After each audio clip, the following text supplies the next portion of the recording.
Welcome back. It's Zion from Uke On Demand, and this week we're teaching Frank Sinatra's Fly Me to the Moon in honor of two big events coming up soon, Valentine's Day, and also NASA's Artemis launch, bringing people back around the moon for the first time in 50 years. And so with those two, Fly Me to the Moon was the perfect fit for this next lesson. What you just heard was our low G arrangement. At ukeondemand.com, we have both high G and low G tabs. We're going to go over the first bar in this video, but you can get the entire tutorial and all the tabs at ukeondemand.com. And so no matter which tuning you have, low G or high G, you'll be able to follow along with the tabs on screen. And I'll show you there's just a few very small differences between the two arrangements because they are in the same key. So most of it is completely identical. All right, so let's start with the first section. This part, played one more time slowly, will go like this.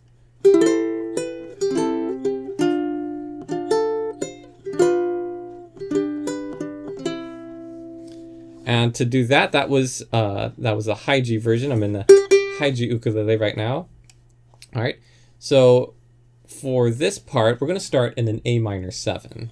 So there are a couple ways to approach this chord. You're probably used to A minor 7 being the easiest chord because it is all open strings, and normally that's the case. But in this case, we need that third fret of A.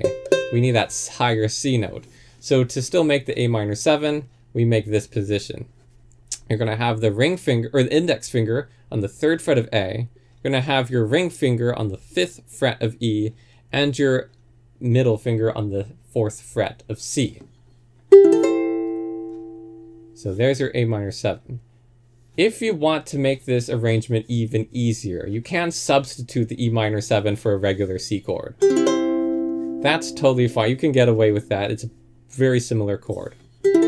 All right, so I'm going to be giving you little hacks and tips along the way in both this video and the private video on ukeondemand.com of how little tricks to make it easier if you want to make the arrangement a bit more playable. All right, but either way, whichever chord you use, you're going to strum that once. Pick the 2nd fret of A by itself. And then here comes the A minor 7 that everyone knows and loves, all open strings. All right, no way to simplify that down, so let's keep going. You're going to pick the 3rd fret of, or if you're in a high G, you can pick the open G.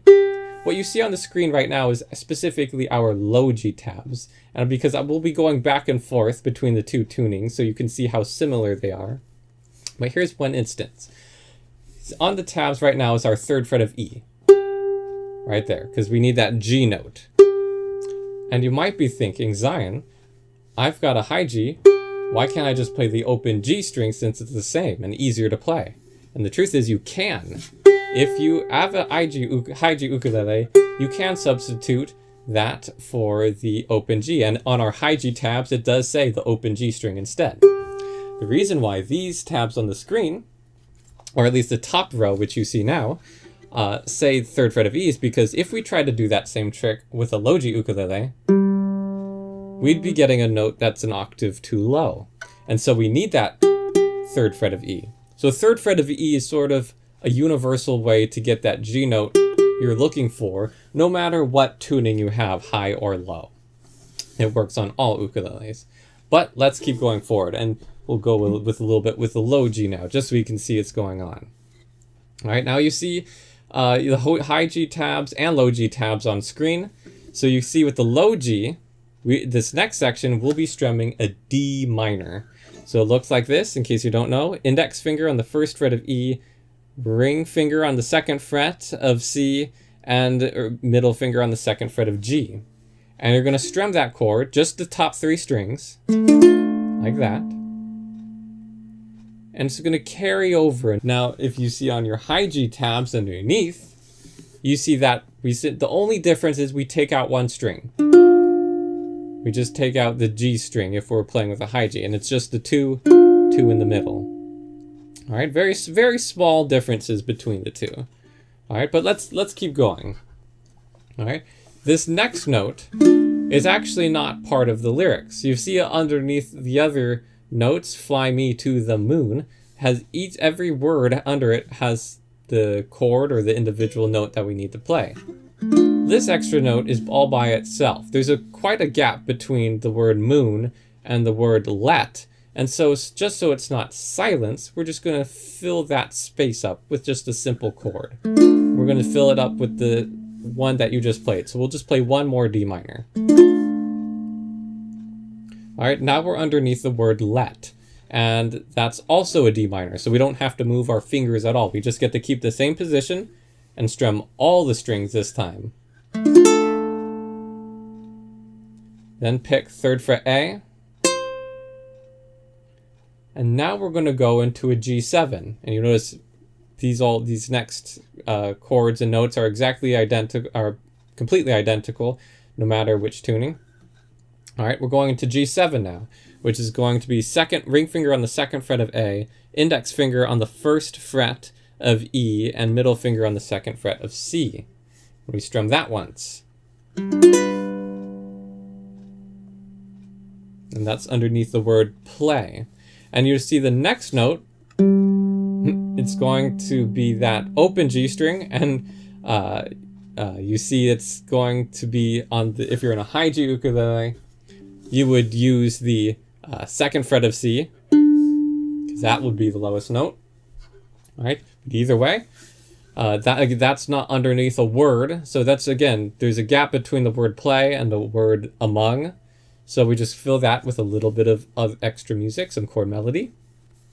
Just one simple, keeping it nice and simple, so just one note. And then to do the section among the stars, we're going to make a G chord like this. You're probably familiar with a G already. 2nd fret C with the index finger, 3rd fret E with the ring finger, and then the middle finger on the 2nd fret of A, just like that. Now to begin, we don't strum the entire chord. We just strum the top 3. So 3rd fret E, 2nd fret C, and open G. The top 3 strings, just like that. Then we play the 2nd fret of A, and then the 2nd fret of C. And then for the word stars, we're going to strum open strings, G, C, and E. Or if you're in your high G tuning, you would just be picking the C and E string. And the reason is that the note that we're looking for that's important is this E note for the word stars. And we don't want a note higher than that, because that will distract your ears. Your ears listen for the highest note in the chord. So we want that melody note, the E, to be our highest. And so that's why we take out the G string a lot of the time on our high G arrangements, because if we were to do that, if we were to play it, add it in, this G note is higher than our E. And so that would just distract a little bit from the main melody note that we're trying to concentrate on. So to combat that, we just pick the C string and E string together. All right, now whichever tuning you have, let's go back to the beginning of this song and play it together very slowly, starting with that A minor. And remember, you can substitute for a regular C if you want to make it easier. All right, and just play it once together very slowly.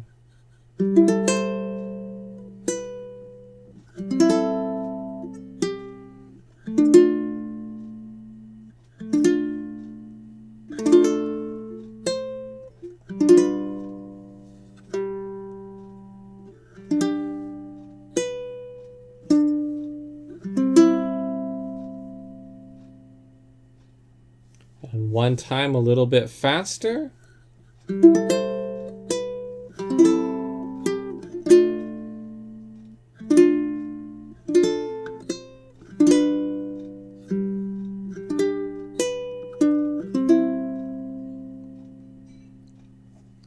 And that's how to play the first bar of Fly Me to the Moon.